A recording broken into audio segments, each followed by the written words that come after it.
The session on healthcare started with two keynote addresses from the panelists. Dr. Ako Ito, Chief Surgeon at the Hitachi General Hospital, spoke about the latest breast cancer diagnosis and treatment planning in Japan. Currently, 165 million women suffer from breast cancer every year all over the world. Just by using the result of elasticity score, it is possible to obtain accuracy almost equivalent to the conventional ultrasound easily. Next, Mr. Rajesh Srivastava, Chairman, Rockland Hospitals, talked about the need for setting up cancer centers in India with the support of Japanese technology.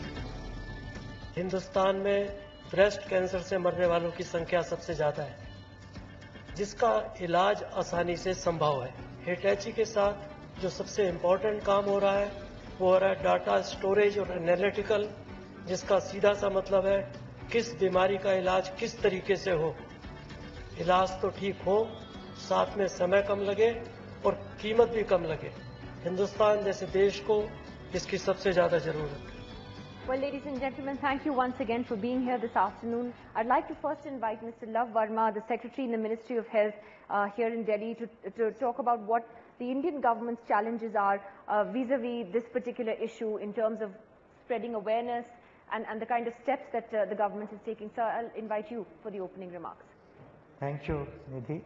The NCDs are now contributing over 53% of all deaths, and by NCDs I am referring to cancers, diabetes, hypertension and COPD, which is chronic obstructive pulmonary disease, which is basically lung disease.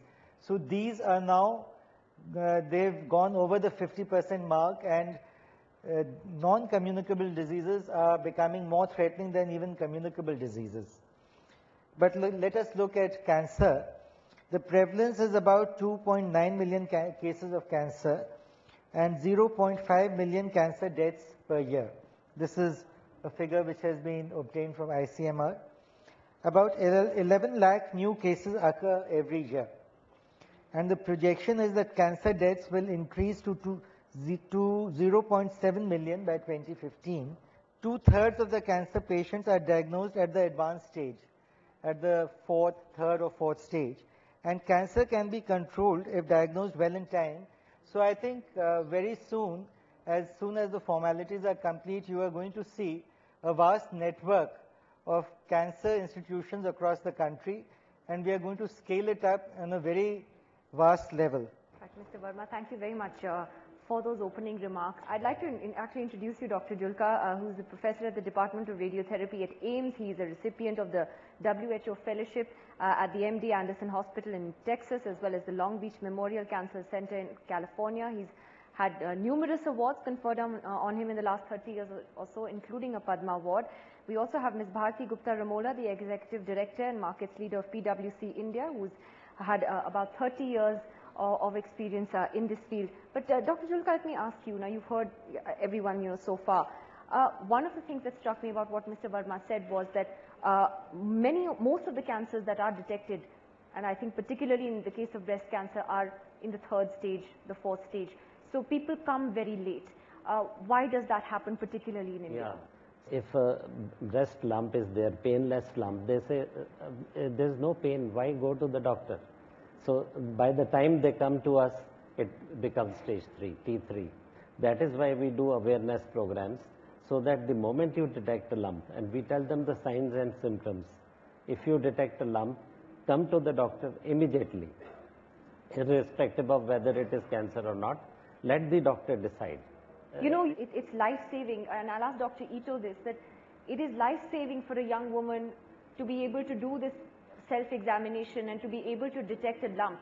Do you see a similarity between the cultures in India and Japan, where there's a reluctance to talk about these issues? In the family, there's a certain sense of embarrassment when it comes to issues related with breast cancer in particular.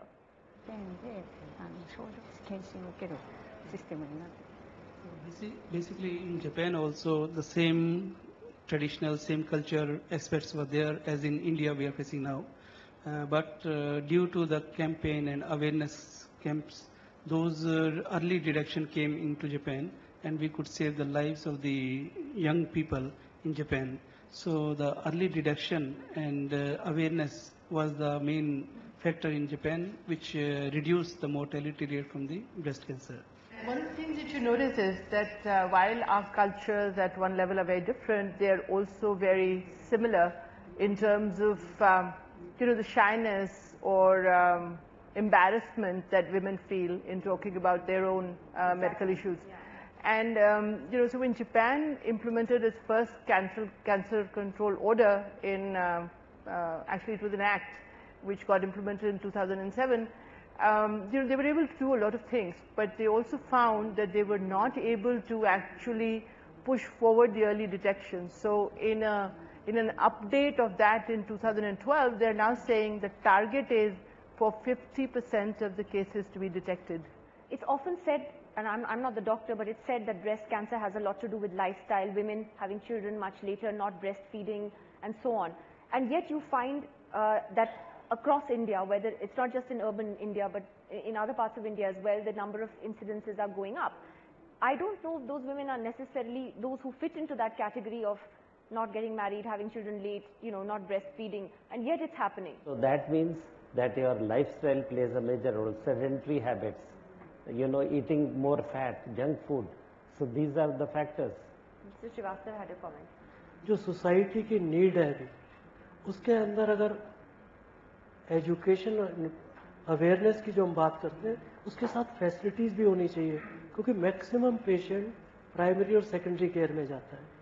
अगर हम awareness और education भी करते हैं, तो उसके साथ में अगर डिटेक्शन की फैसिलिटीज़ अवेलेबल नहीं है, तो अगेन साइकिल तो वही है कि पेशेंट डेवलप होता जा रहा है और लास्ट स्टेज में मेट्रोस के अंदर जा रहा है. One of the big things in India is the cost of cancer treatment.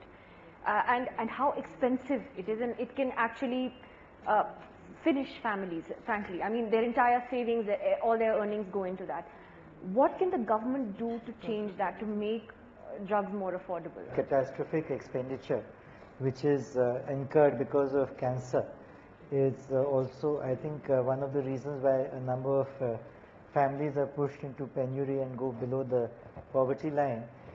In our NHAM, National Health Assurance Mission, we are looking at ways of how we can combat it, and insurance-like arrangements or insurance arrangements that is projected to be a part of our NHAM, National Health Assurance. Because currently even I think medical insurance in this country doesn't really effectively cover something like cancer, and that's one of the big problems, isn't it? That's right. But we intend to cover cancer in that. I just want to mention that we are talking of early detection.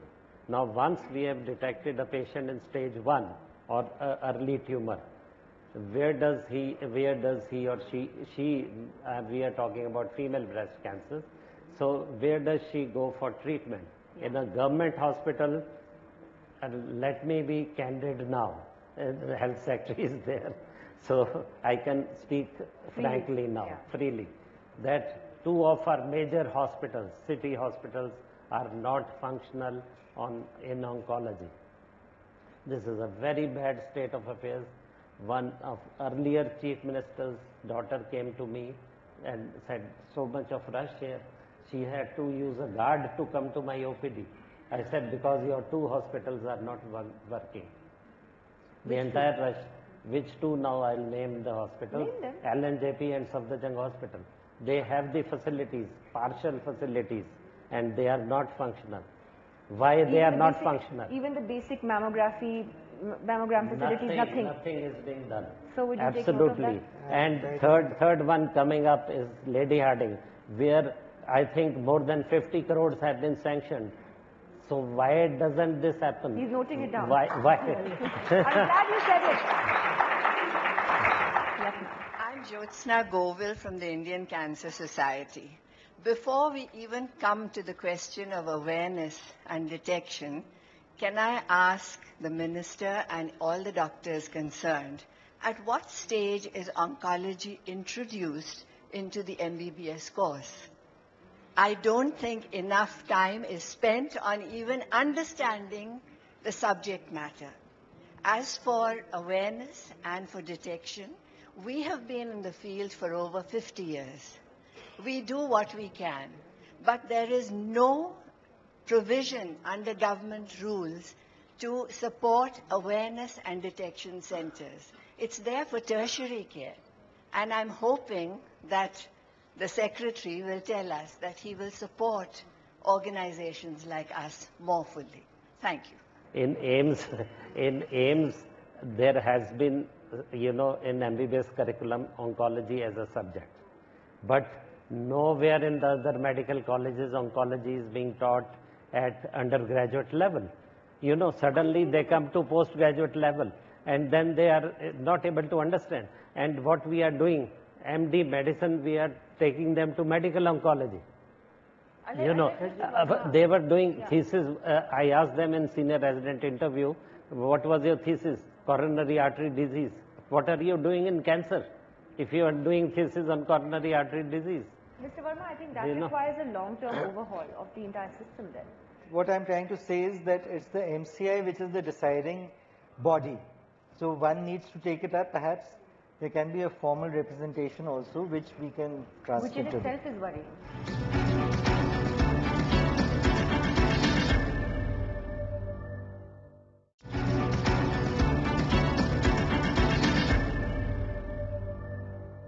I run a cancer center in Bhubaneswar. You will be surprised to know that the level at which the patient reports to us has several doctors have seen the patient. And still the patient, mere haath lag gaya, wo mera patient ban gaya. And finally, when the patient lands up in a cancer institute for a multimodality treatment, there is practically nothing else other than palliation you can do. And that's exactly is this country's problem, that we expect the tertiary care to take care of a disease which basically should be at the primary level, and that too by team, not by individuals. Actually, I want to ask Mr. Srivastava about this. After, we had a lot of debate about the state of, basic healthcare in this country after what happened in Chhattisgarh, for example. I just wonder what happens when someone comes forward with a disease like cancer. I mean, in the remotest parts of this country, do we have the basic equipment with which to detect and to treat? I mean, we are talking about Delhi hospitals that don't. I can't imagine what it's like, and because your hospital has worked in these areas, I must ask you your own experience. देखिए यही एक issue है कि maximum लोग primary और secondary care में जाते हैं. थोड़ी सी भी सुविधाएं वहां पर हो तो डिटेक्शन जिससे कॉस्ट काफी कम हो सकती है, वहीं पर ही प्रॉब्लम सॉल्व हो जाएगी. लेकिन जब बात हम करते हैं सिर्फ मेट्रोज की, टर्शरी केयर हॉस्पिटल की, तो देखिए वहां आते आते पेशेंट को कितनी प्रॉब्लम होती है, और हॉस्पिटल इसका मतलब बीच में कोई चेन ही नहीं है. ये आप बिल्कुल ठीक कह रहे हैं, मैं इस बात से सहमत हूँ कि प्राइमरी और सेकेंडरी केयर के बीच में जो गैप है, जो नीड है, ये नहीं कि हमें प्राइमरी केयर खोल रहे हैं, बहुत सारे प्राइमरी केयर है, सेकेंडरी केयर भी बहुत है, लेकिन उनके बीच में जो गैप है, अगर हम उसको आइडेंटिफाई करते हैं तब हम काफी बड़ा काम कर सकते हैं, बहुत कम कीमत पर. My question is directed to the Secretary NCT Delhi. Sir, would you kindly tell us, are we having a roadmap or thinking of a policy wherein, as far as cancer is concerned, you have awareness, the second stage is connectivity, the third is affordability, and fourth is accountability. Are we at all thinking about it? I agree that we are not doing enough. I have to admit that. We have started a screening process, but then there is always a question of resource crunch. I do not deny that. But we are in the process of relooking our program in order to address just these aspects which have been pointed out. For 1.2 billion population, screening is not the answer. Let me tell you openly the practical reality. Yesterday there was an article in the newspaper that Indians, they produce children faster than Japanese manufacture their cars. And with so much of population, we cannot cater to screening processes like doing mammography, doing this. That is why we stress on doing breast self-examination, clinical breast examination, and mammography for higher risk cases. This is what I don't think a lot of people even know the basics of how to conduct a proper self-examination as well. That has to be taught. So what I am suggesting, that the primary health level, NPCDS, the program which we have, this should go to the primary health. You know, we see lung cancer cases being treated as tuberculosis for 6 months, and then they become stage 4, and then when we do the biopsy or we do the FNAC, it is lung cancer. I want to ask Dr. Ito though, because I don't know, I mean, there are similarities between India and Japan obviously, but then we are so vastly different. I mean, the size of India and Japan to begin with. And you were talking about this terrific technology that you have, where you can detect a tumor within seconds. Is it affordable? Is cancer treatment affordable in Japan? And if it is, how do you do it? Answer to this is that are they able to affordable to the cancer? She's saying that in Japan the insurance covers the cancer related diseases. So economical wise the patient does not have to pay from his pocket. So this is the difference which Japan and India is having. That's the key difference. I'll give you the last 30 seconds on this. I mean, what are the 2 or 3 assurances you can give us before we leave? 30 seconds are not enough to do So justice 45. to this. Okay, but as I talked about the setting up of 70 new centers, it's not going to come overnight, but ultimately we've committed funds to it. In fact, cancer is a priority and will continue to be a priority. Where will these 70 centers be? They're all across the country, 20 state and 50 tertiary. Cancer should be made a notifiable disease, number 1. How does that make a difference? That will make a difference. Every cancer case will be reported.